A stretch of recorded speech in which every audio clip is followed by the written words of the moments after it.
கர்த்தருடைய நாமம் மகிமைப்படுவதாக. நம்ம அநேக காரியங்களை வேதத்தில் தியானித்து வந்தோம். விசேஷமாய் யாத்ராகமம், மோசே குறித்த சரித்திரம், அது மாத்திரமல்ல நியாயப்பிரமாணம், ஜீவனுடைய ஆவியின் பிரமாணம், இப்படி எல்லாத்தையும் நம்ம தியானித்து வந்தோம். கர்த்தருடைய பரிசுத்த நாமத்துக்கு ஸ்தோத்திரம். இந்த நாளிலே கூட நாம் எதை குறித்து தியானிக்க போகிறோம் என்றால், கர்த்தருடைய பிள்ளைகள் ஆராதிக்க வேண்டும் என்று தேவன் சொல்லுகிறார். ஆராதனை என்கிறது ஒரு வித்தியாசமான ஒரு காரியம். தேவனை துதிக்கிற அனுபவம் நமக்கு அதிகமாய் அவசியமா இருக்கிறபடினாலே நம்ம என்ன செய்யணும்? கர்த்தரை துதிக்கும்படி கர்த்தர் நம்மை அழைத்திருக்கிறார். நம்ம வாழ்க்கையில ஒரு விடுதலை வேணும்னா துதிக்கணும். நம்ம நிறைய தரம் பார்த்துருக்கோம், துதிக்கிற வரைக்கும் ஒன்றும் நடக்காது. துதிக்க துதிக்க அற்புதங்கள் தானா நடந்துகிட்டே போகும். அது எப்படின்னு நமக்கே தெரியாது. எப்படி ஆண்டவர் நடந்துச்சு, எப்படி முடிஞ்சது சொல்லி யாரையும் அதையும் கண்டுபிடிக்க முடியாத அளவுக்கு இந்த ஆராதனையும் துதியும் அதிக மேன்மை உள்ளவைகள். ஆவிக்குரிய வாழ்க்கையில ஆராதனை பண்றவங்களோட வீட்டுல எப்பயும் சமாதானம், சந்தோஷம், தேவ பிரசன்னம் இருக்கும்.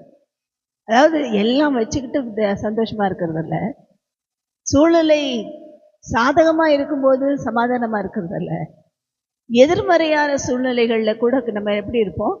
ஒரு சமாதானத்தை தேவன் கொடுப்பார். அதுக்கு தான் ஆராதிக்கணும். ஆராதிக்காத வரைக்கும் நமக்கு ஏதோ போயிட்ட மாதிரி, ஏதோ அவ்வளவுதான் முடிஞ்சு போச்சுன்னு நினைக்கிற அளவுக்கு ஒரு வெறுப்பும் விரக்தியும் ஒரு டிப்ரெஷனும் வந்துடும். ஆனா ஆராதிக்க ஆராதிக்க ஆராதிக்க தேவன் அதில் மகிமைப்படுவார். இந்த ஆராதனையில ஒரு பகுதி தான் துதி. ஆராதனையில ஒரு பகுதி தான் துதி. அப்ப என்ன பண்ணணும்? துதிக்கிறதை தேவன் விரும்புகிறார். இந்த துதி என்கிறதற்கு எபிரேய பாஷையில, கிரேக்க பாஷையில அநேக விதமான வார்த்தைகள் பயன்படுத்தப்பட்டிருக்கு. துதிங்கிறதுக்கு அநேக அர்த்தங்களோடு அநேக எபிரேய பாஷைகள் பயன்படுத்தப்பட்டிருக்கிறது வேதத்துல பார்க்கிறோம். இதுல பார்க்கும்போது துதி என்கிற வார்த்தை வேதாகமம் முழுவதும் 252 தடவை வருதாம். கிட்டத்தட்ட 252 முறை துதிக்க வேண்டும், ஸ்தோத்திரம் பண்ண அப்படின்னு வருகிறதாம்.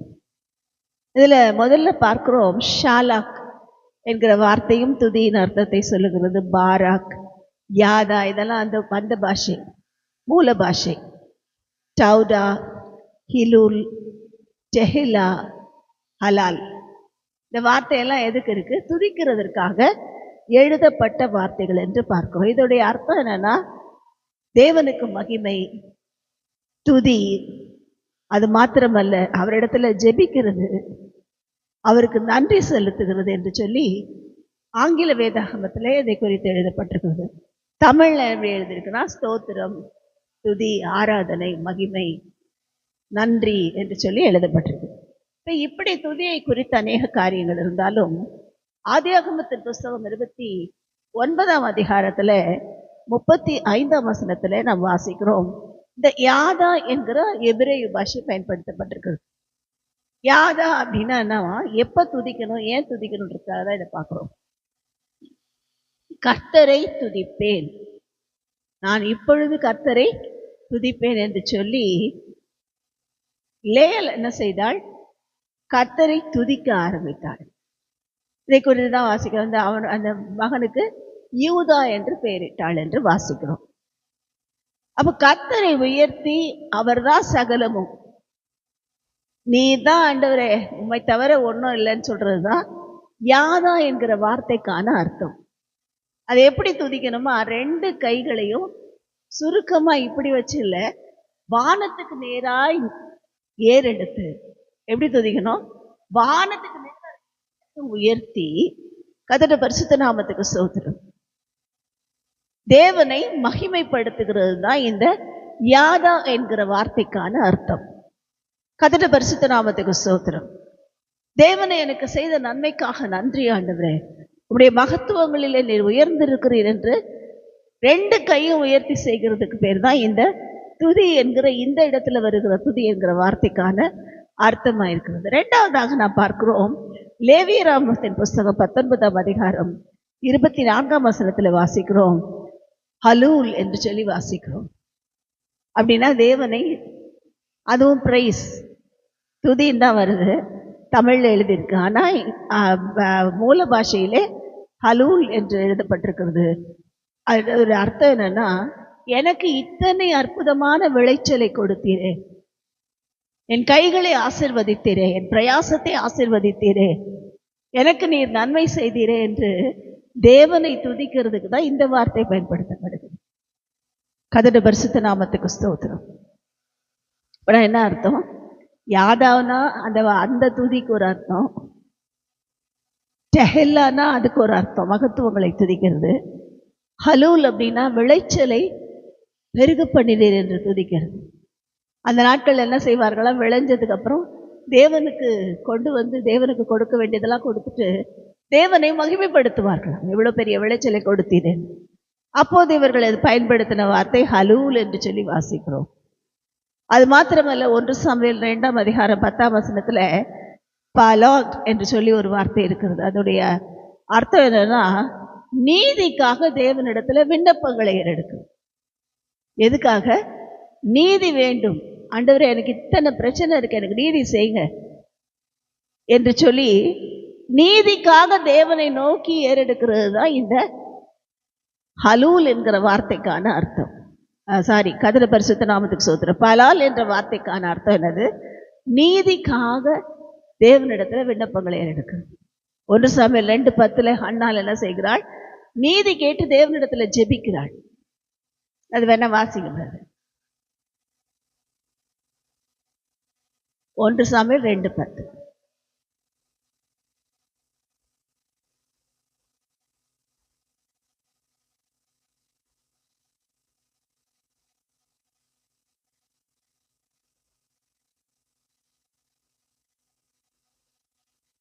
ஆமா, எப்படி துதிக்கிறாங்க?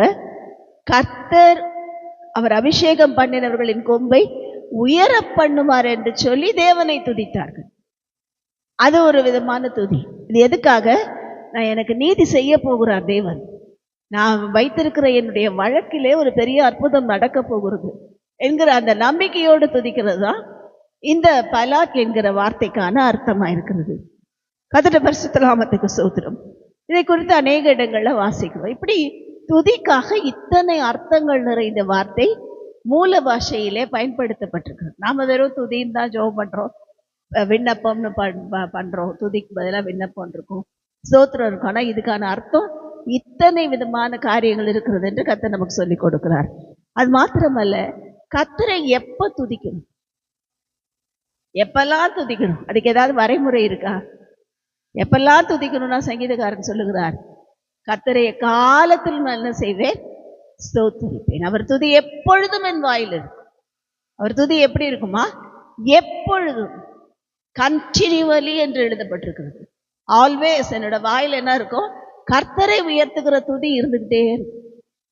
இன்னொரு இடத்துல எழுதப்பட்டிருக்கிறது, நான் உயிரோடு இருக்க மட்டும் என்ன செய்வேன்? கர்த்தரை துதிப்பேன். இன்னொரு சங்கீதத்துல வாசிக்கிறோம், மரித்தவர்களும் மௌனத்தில் இறங்குகிறவர்களும் கர்த்தரை துதிக்க முடியாது, நானும் இது முதல் நம்பிக்கை கொண்டிருந்த தேவனை அதிகமாய் துதிப்பேன் என்று சங்கீதக்காரர்கள் எழுதுகிறதை வாசிக்கிறோம். கர்த்தருடைய பரிசுத்த நாமத்துக்கு ஸ்தோத்திரம். எப்போதும் எக்காலத்திலும் உயிரோடு இருக்க மட்டும் நான் கர்த்தரை துதிக்க அழைக்கப்பட்டவர்கள், கர்த்தரை மகிமைப்படுத்த அழைக்கப்பட்ட. அப்ப எதுக்காக முதல்ல எப்ப துதிக்கணும்னு இருக்கு. அப்ப எப்பயும் எக்காலத்தில், நான் சமையல் பண்ணிட்டு இருந்தாலும் துதிக்க முடியும், என் இருதயம் தூங்கிட்டு இருந்தா கூட துதிக்க முடியும், நான் தூங்கிட்டு இருந்தா கூட இருதயத்துல துதிக்க முடியும், கண்டிப்பா துதிக்க முடியும். நம் தேவனுடைய அன்பில நிறைந்திருப்போம் என்றால் நமக்கே தெரியாது, நம்மை அறியாமல் கர்த்தரை துதிக்கிறது நமக்கே தெரியாது. கர்த்தருடைய பரிசுத்த நாமத்துக்கு ஸ்தோத்திரம். அப்ப அந்த தேவனை துதிக்கிறதுங்கிறது ஒரு பெரிய வித்தியாசமான ஒரு அனுபவமா இருக்கிறது. அது மாத்திரமல்ல, எபேசியருக்கு எழுதின நிருபத்துல பவுல் அப்போஸ்தலன் சொல்லி கொடுக்கிறார், எல்லாவற்றிற்காகவும் கர்த்தரை துதியுங்கள். எப்பொழுதும் துதிக்கிறது மாத்திரம் அல்ல, எக்காலத்திலும் துதிக்கிறது மாத்திரம் அல்ல, என்ன செய்யுங்கள்? எல்லாவற்றிற்காக, எல்லா நன்மைக்காக, எல்லா கிருபைக்காக. நாளைக்கு ஒருவேளை நன்மை நடக்கல, தீமைதான், அதுக்காக எல்லா சூழலிலும் எல்லாவற்றிலும் கர்த்தரை துதியுங்கள் என்று சொல்லுகிறார்.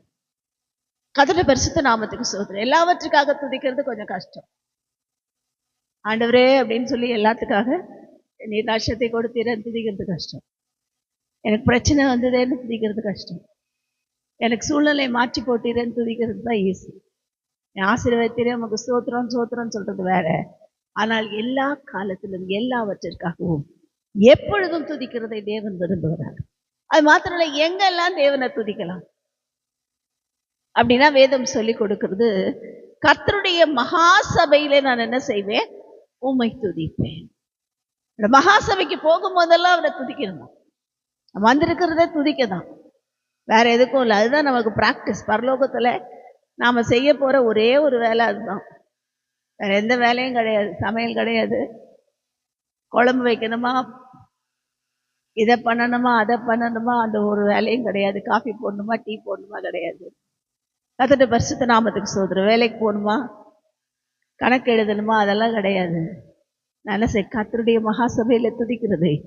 நான் இங்கே பிராக்டிஸ் பண்றது, அங்க போய் செயல்படுத்துகிறது தான் இந்த துதி. அது மாத்திரமல்ல, ஜனங்களுக்குள்ளே உம்மை துதிப்பேன். அப்ப துதிக்கிறது முதல்ல சபையில துதிக்கிறோம். ரெண்டாவது ஜனங்களுக்குள்ளே, சகல ஜனங்களுக்குள்ளேயும் நாம் துதிக்க வேண்டும். அவங்க புறஜாதியா இருந்தாலும் துதிக்கணும். அவங்க இருக்காங்க, ஐயோ அவங்கெல்லாம் ஏதாவது நினைச்சுப்பாங்க, நான் துதிச்சேன்னா அவங்க ஏதாவது நினைச்சுப்பாங்க, ஐயோ ரொம்ப வருத்தமாயிடும் அவங்களுக்குலாம். அவங்க ஏதோ ஒரு அவங்க கடவுளை ஆராதிக்கிறாங்க, அவங்களுக்கு முன்னாடி நான் துதிக்க மாட்டேன்ல. எல்லா ஜனங்களுக்கு முன்பாக நான் கர்த்தரை துதிப்பேன். அவருடைய பிரகாரங்களில் போய் அவரை துதிப்பேன். அது மாத்திரமல்ல, மூப்பர்கள் சங்கத்தில் நான் கர்த்தரை துதிப்பேன். ஜாதிகளுக்குள்ளே அவரை துதிப்பேன். அநேகர் நடுவிலே கர்த்தருடைய பரிசுத்த ஸ்தலத்தில் அவரை துதிப்பேன் என்று துதிக்கிறவர்கள் எழுதியிருக்கிறதை குறித்து நாம் வாசிக்கிறோம். இப்படி அநேக காரியங்கள் இந்த துதியை குறித்து மாத்திரம் எழுதப்பட்டிருக்கு.